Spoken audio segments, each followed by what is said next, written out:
Bastidores do Poder.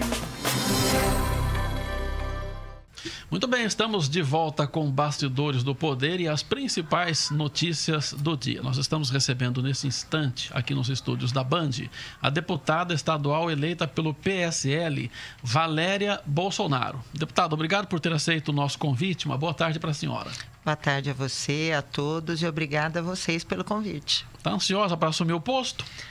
Estou muito ansiosa.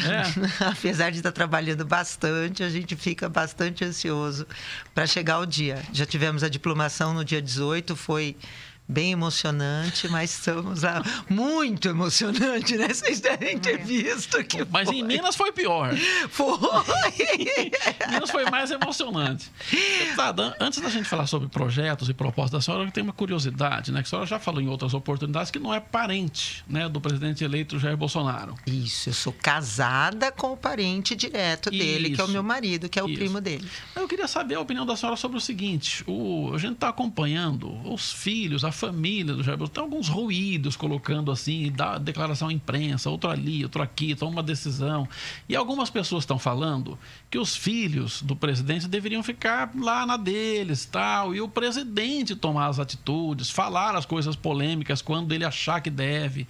Eu queria aproveitar para saber qual que é a opinião da senhora sobre isso. Olha, difícil você colocar isso em família, é família, Sim. Entendeu? E todo mundo sai em defesa, não tem como, a gente nunca vai conseguir desvincular isso, né? E a imprensa, ela tem atacado muito, né, de forma intensa e familiar também, porque até eu aqui em Campinas cheguei a ser atacada. Apesar de ser um parente distante, porque primo não é aquela coisa que você vê todo dia, que você dorme e acorda com a pessoa, né?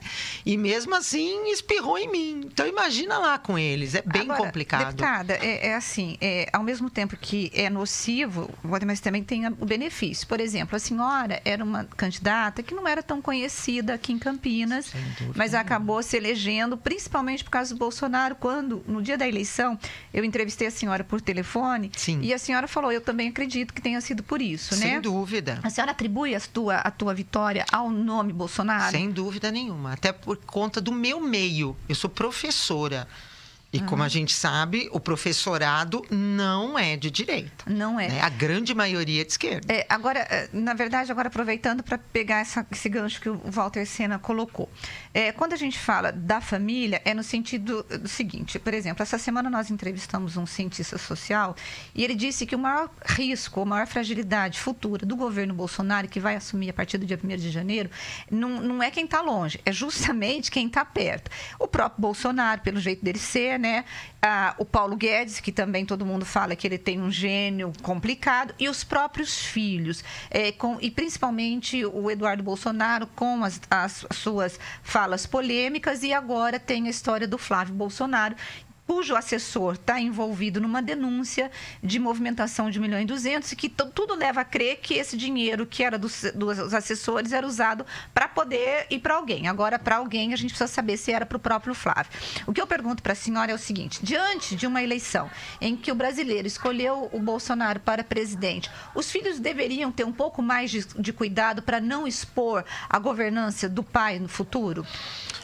Não acredito que eles estejam expondo a governança do pai. O que eu acredito é que eles estão defendendo o pai com unhas e dentes, como é natural. Eu como uma parente bem distante também defendo. E esses ataques que estão ocorrendo, a gente tem que acabar juntando. Por exemplo, você está falando do ataque que estão falando, das denúncias que estão sendo feitas sobre o assessor do Flávio Bolsonaro.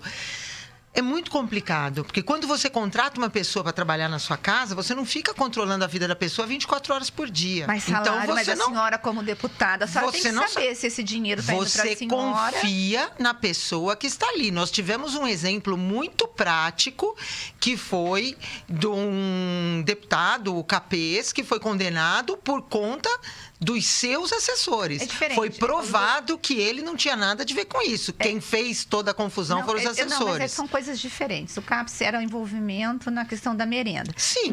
Nesse caso que nós estamos discutindo, deputada, nós tivemos aqui em Campinas um deputado que foi cassado. Não sei se a senhora se lembra, do Peterson Prado. Sim. Nesse caso, nós estamos falando de salário, que é diferente. Então, por exemplo, a senhora vai ter lá a tua verba de gabinete, a senhora vai poder contratar um X número de pessoas e... É o que se espera. Se espera que o deputado não fique com parte desse dinheiro. Mas não do seu é essa assessor. acusação contra o Flávio Bolsonaro. Não contra o Flávio, contra toda a denúncia em relação aos deputados da Assembleia Legislativa do Rio de Janeiro, inclusive em relação ao Queiroz, não sei se a senhora está acompanhando, a desconfiança e a investigação vai para isso. Porque, assim, o que se coloca é que, por exemplo, no caso do gabinete do Flávio, falando especificamente dele, o motorista, o segurança, contratou a mulher, a filha, que não prestavam serviço, mas o salário dela era pago e era um funcionário fantasma. Então, tudo isso vai ser colocado em investigação.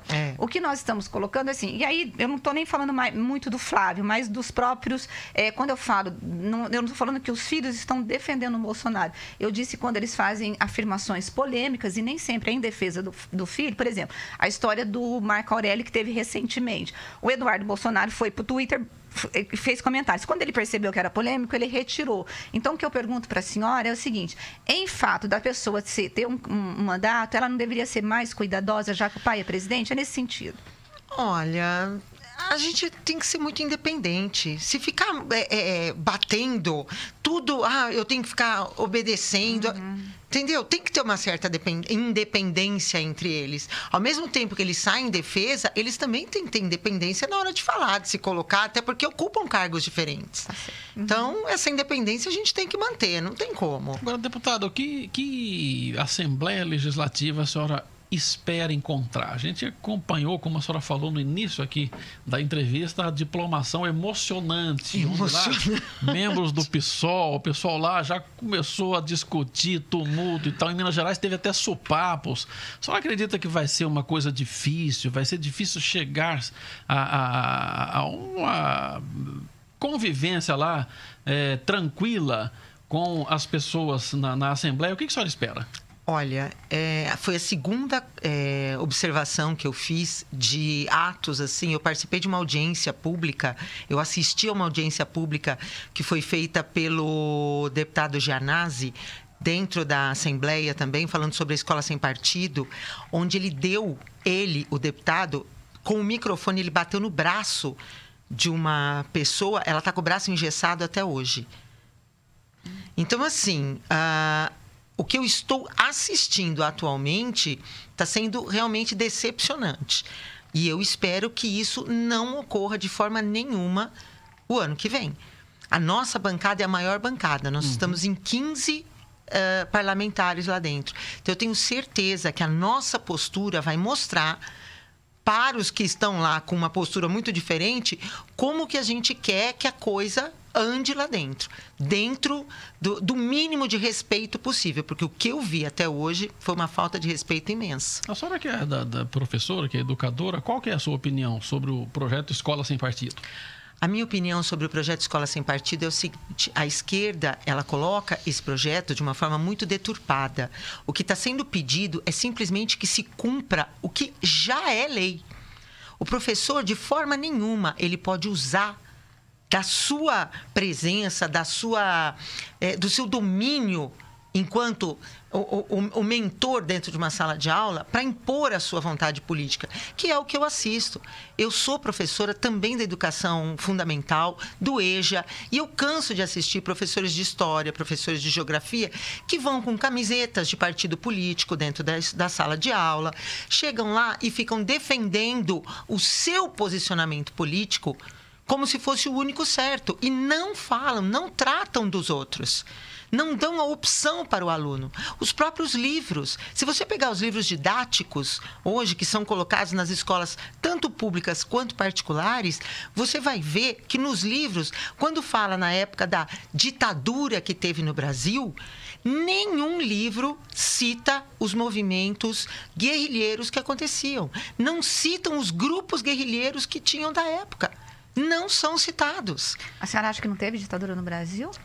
Eu acho que teve um governo Não, eu não falei que não teve ditadura. Eu falei que quando fala da época da ditadura, nenhum livro de história aponta ou cita os grupos guerrilheiros que tinham no Brasil. Eles colocam que a ditadura foi o exército que batia, matava e torturava pessoas que eram contra a democracia. Que democracia que tinha a Val Palmares, por exemplo? Que democracia que tinha o MR8? Eles lutavam pela democracia? Sim, eu acho que sim. Deputada. Democracia? Eu acho que sim. Agora, pessoas que foram estudar em Cuba e etc. Isso é democracia? Não, olha, o próprio Gabeira, o próprio Gabeira, que era dessa época, ele falou, ele deu uma entrevista falando que esse pessoal não representa ele por conta da mentira que eles pregam hoje. Eles nunca lutaram pela democracia. Deixa eu só colocar uma coisa. Esses movimentos que a senhora citou, eles surgiram depois do AI-5. Então, surgiram depois, quando houve aquele recrudescimento. A informação que nós temos é essa. Mas assim, voltando para cá, porque é uma questão ideológica. Então, a senhora defende uma coisa e os movimentos esquerdos defendem outra. Em relação à escola sem partido, a minha pergunta é, por exemplo, quando você proíbe um professor, e eu acho que é diferente a política do partidarismo. Eu acho que você não deve defender o partidarismo dentro de uma sala de aula. Mas o que eu me pergunto é assim, quando você impõe uma censura dentro da sala de aula, como que você vai discutir? Eu estou perguntando para a senhora como professora. Por exemplo, a senhora é professora de história. Não, sou professora de ciências. Não, estou falando, a senhora como professora, a matéria que a senhora dá, como professora de história. Porque a história está muito interligada com a questão política, de formação do homem, da identidade, né? Dei aula de história há 3 anos. Exatamente, isso. Como discutir, como não falar de política, porque assim, o professor pode ficar com medo, se eu falar isso, eu pode ter a compreensão. Como que a senhora vê a liberdade do professor na sala de aula para que ela não possa ser acusada indevidamente que esteja doutrinando? Porque se a gente for falar de ideologia, quando a senhora defende a direita, é uma ideologia. Quando um outro professor defende a esquerda, é ideologia. Né? Mas assim, como colocar isso na sala de aula sem que esse professor ele vire refém dessa briga entre direita e esquerda que nós estamos tendo hoje no Brasil? É muito simples. É você colocar, olha, a esquerda defende isso, assim, assim, assim. A direita defende assim, assim, assim. É você expor o pluralismo. É isso que a escola sem partido defende. Não o que é feito hoje. Entra um professor de esquerda e diz que o bom é ser todo mundo igual, tem que ser assim, o movimento do sem terra é perfeito, tá tudo certo. E ele não faz. E o capitalismo é terrível, é um horror, não pode. Isso não é pluralismo de ideia, você me perdoa. Não, mas eu não estou nem falando de pluralismo. O que eu estou perguntando é como esse professor não vai ficar refém. É isso que eu quero saber. Ele não vai ficar refém quando ele vai colocar todos os pontos. Agora, ele vai colocar o que o capitalismo defende, o que o comunismo defende, o que o... Agora, todas as... como professora da rede infantil... Não só da rede infantil. E também do ensino fundamental, durante a tua jornada aí como educadora, quais foram os projetos que a senhora apresentou? Qual foi a luta ligada à educação que pode dizer assim, eu defendi essas causas? Eu sempre, tive muitos problemas com o nono andar, né? Na prefeitura, que é o pessoal da educação, justamente com isso. Por exemplo, algumas colocações que eram feitas, que eram colocadas, nós vamos mudar, quando entrou o socioconstrutivismo, quando nós tivemos o problema em 94, entrou a progressão continuada. Tudo isso foram coisas que nós fomos contra, fizemos abaixo-assinado, E nada, aqui em Campinas, quando foi colocada o agrupamento dentro das escolas, todos os nossos movimentos nunca foram levados em consideração. Porque vem tudo de cima para baixo, normalmente de pessoas que nunca entraram dentro de uma sala de aula, que estão lá pesquisando, estudando, e entrar dentro de uma sala de aula, saber o dia a dia, nunca souberam. Mas a formação do pessoal do nono andar, muitos já passaram pela sala de aula, né? Você tem nem todos. Nem todos, mas muitos passaram. Por exemplo, a secretária... A grande maioria não. Por exemplo, supervisores, coordenadores pedagógicos... Nem todos. Já mudou tudo. Eu conheci muitos que eram de sala de aula e saíram da sala de aula e foram para lá. E mudaram muito. Deputada, por que na sua opinião, majoritariamente gente de esquerda se interessa por dar aula? Olha, eu vou falar para você, eu nunca entendi. Na realidade, eu nunca entendi. Sempre tive uma briga muito grande com isso. Eu sempre tive muitos problemas, né? Porque não... E tive pessoas amigas minhas que trabalharam comigo, que quando descobriram o meu sobrenome, viraram a cara comigo, né? Então, a gente vê que a democracia é uma coisa complicada nesse meio. Mas um psicólogo, eu ouvi numa reportagem, um psicólogo dizendo que o professorado, ele tem o aluno como um cuidado. E talvez essa ideologia de igualdade que a esquerda prega possa, na cabeça do professor, trazer alguma coisa de benefício. Mas eu não consigo entender. Agora, tenho certeza que nós, professores, não saímos da condição ínfima, né? Porque não somos respeitados, não somos respeitados como profissionais, não somos respeitados como funcionários. Haja visto o nosso prefeito, o que ele está fazendo. Nós estamos sem o 13º e agora saiu que nós não vamos receber o nosso salário integral em dezembro, agora no dia 30, no dia 28, que seria. Então, assim, acredito que isso seja o grande culpado de estarmos estagnados como estamos. Não existe ninguém se movimenta para sair disso. Fica ali parado e vem coisa de cima para baixo, todo mundo aceita. E hoje a gente está vendo o grande despreparo dos novos professores que estão chegando. Isso eu estou acompanhando de uns 10 anos para cá.